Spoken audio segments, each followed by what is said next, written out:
Escape with Jimmy. It's been a beautiful day so far, and I just want to throw this out there. Over the last 2 3 weeks, I've been trying to combine two things I love: politics and football, and it's essential for me to find ways of how to connect it and connect with people and explain what I feel should be talking points.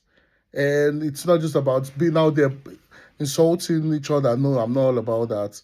I'm about trusting the process but asking those relevant questions. So let us get going. And for me, um, why does it look like Tinubu's economic reforms is like the 5 year Chelsea plan? You're wondering what am I talking about? Yes. Why does it look like that? Because basically, if you know a thing about Chelsea, you know that there's a 5 year plan in place, and we've been uh, we've been going about it through the trust the process playbook. While the fans are screaming for results, everybody wants the results. But nobody wants to trust the process. Nobody wants to see how well Ato will do, even though he's young. So think about it. The the reform, the economic reform right now in Nigeria, and how Chelsea has been going about it, how they started, clearing the dead woods when the new owners came in order to balance the books. Um, they sold quite a number of players. Same thing with the economic reform in Nigeria. Tinubu cut out the fuel subsidy, unified the FX to stop the bleeding. It's painful. The squad looks thin, and the fans are losing patience. A lot of people are losing patience with the reforms. A lot of Chelsea fans are losing patience with the 5 year plan. The high priced youth policy, Chelsea's buying youths for the future, and they're looking at, okay, we want up the future, and same thing with the reforms that Tinubu is putting in place. He's looking into the future, and all this has resulted in chaos because when you think everything is working, there's a system. Next thing is tax reform, new tax law, and I know how a lot of people have been screaming about, especially towards the tail end of last year, and people were screaming about, oh, tax law, tax law, tax law, and for me, it's about the right questions, and you be like, oh, tax law, tax law, but are we really being taxed in Nigeria appropriately? I know when I was working in Nigeria, I used to get tax papers and all that. But those are some questions. Are we the economic reforms? Taxing has to be part of it. All over the world, you will hear that the tax in the UK is high, tax in the US is high, Canada tax is crazy. Some countries you say state tax, federal tax, and you chat with some people and they'll be like, oh, more, it's a choke, you know. But for me, let us look at the idea. Let me take you on this journey first. Chelsea took over distressed assets and decided on complete structural resets rather than a quick fix. Is that not something the current president is doing? And trying to do that, they've had to deal with the ghost of the past, like the bloated squad, Chelsea's bloated squad. And same thing with Tinubu, is had to deal with the multi-decade fuel subsidy addiction that was being padded for years, and nobody did anything about it. And for me, it's about patience in West London and patience in Abuja and Lagos, because it will definitely the rewards will definitely come, but with time. Look at the way Chelsea shoved away Havertz, Kovacic, Raheem Sterling only just went a few weeks ago, to lower the wage bill and to comply with FFP. Is that not the same way to the removal of the subsidy? Is that not the same thing is done? And right now, I think about as of last week, the foreign reserves for Nigeria is about $49 billion, which is massive, which is really massive. And when you look at the numbers, and you be like, 49 billion, that is massive. And when you look at it, it's about it's about having a policy and sticking to it. And look at the Naira's volatility, and when you talk about it, the floating of the Naira was a tactical genius move. And just a few days or $10 made mention about the dollar might be coming down to below 1,000 before the end of the year.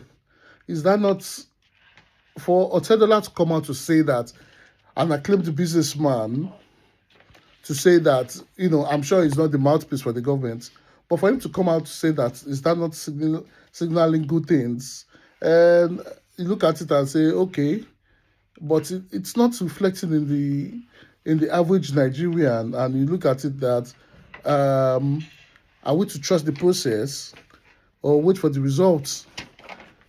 For me, I would say we should wait for the results, because basically the results all we should trust the process, wait for the result.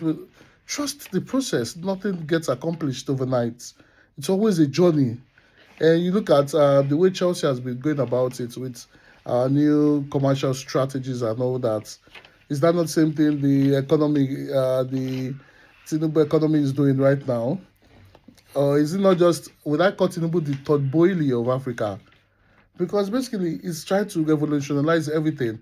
And the IMF and the World Bank, if you don't believe in the IMF like the average Nigerian doesn't, the World Bank has come out to say they've been pointing countries in the directions of Nigeria, saying if you want a change, go look at what Nigeria is doing currently.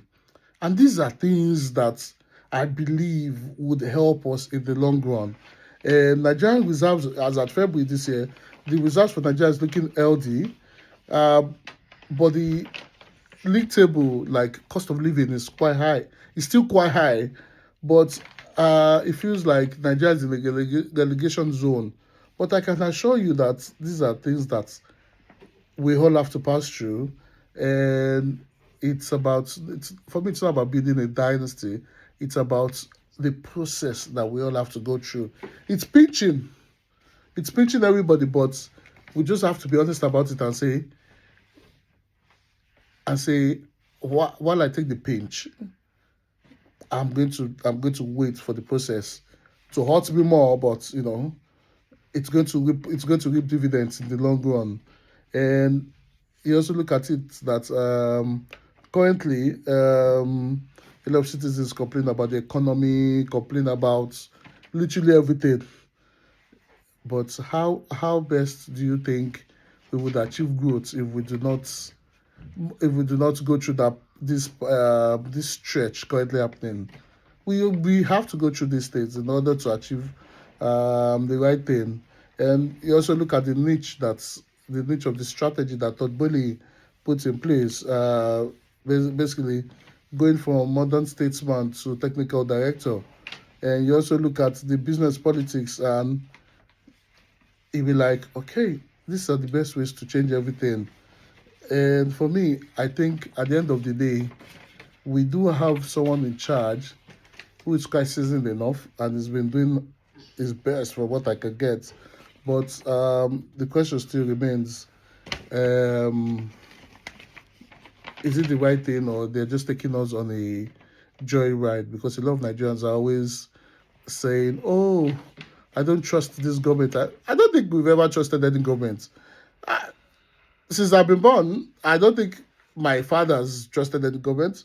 I don't think I'm trusted any government, but I don't think my kids will trust any government.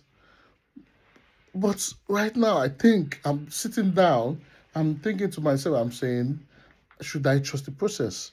And those are the questions for the average Nigerians, like, should they trust the process? Because Cardoso just declared that the FX reforms have hit stability. And after 2 years of painful, would I say, precision, subsidy removal and Naira floating, we're looking at stability finally. While critics are saying people are suffering, people are not eating, yes, we know how it is, but to be very honest with you, that is, I don't think you can't 100% rule out poverty, you can't 100% rule out hunger, but at the end of the day, there's a process. Things are being put in, and you might argue with what I've all said. You might say, no, in my own area, things are hard. But are we asking ourselves that same question? Like, say you ask. I have a question. Sometimes I'll be like, the average Nigerian is not being honest and truthful about himself. I'll give you an example. The average Nigerian is ready to cut corners in order to be ahead of his neighbor. Why do you need to cut corners?